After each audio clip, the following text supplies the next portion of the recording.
Hello everyone and welcome back.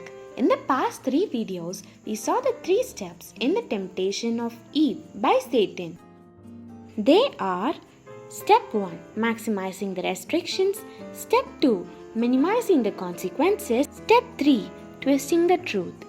In today's video, we'll be seeing the 4th step in the temptation of Eve, that is, mixing good and evil.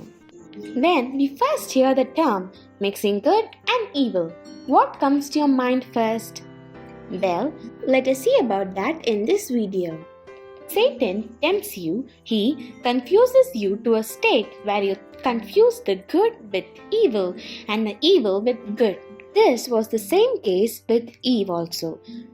When Satan tempted her to eat the fruit, she looked at the fruit and it did indeed look very nice to eat. So quickly she plucked the fruit and took a bite out of it.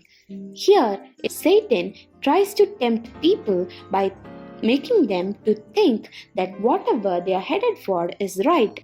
In Exodus chapter 16 verse 4, the Lord said to Moses, "I will rain down bread from heaven for you. The people are to go out each day and gather enough for that day.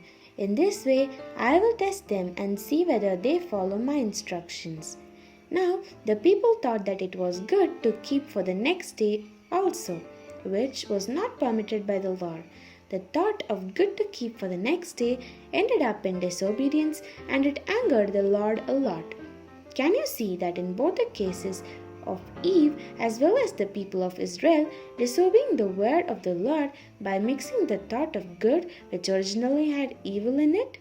It is the truth. For God says in 1 John chapter 2 verse 16, "For everything in the world, the cravings of the sinful man, the lust of his eyes, and the boasting of what he has done and does, comes not from the Father but from the world." This verse proves that most of our temptations and hurdles and the difficulties that we face in our lives is due to Satan and tries to confuse us between good and evil. But my dear friends, stay on the guard. We now know what Satan does to tempt us and to lure us into sin, and whatever techniques we uses, there is just one solution to escape from it. Stay and grow closer to God every day.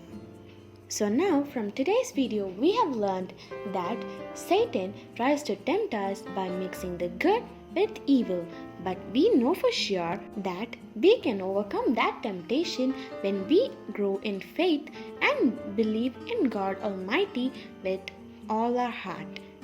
Thank you and stay tuned for the next videos where we will be discussing the other 2 steps in the temptation of Eve.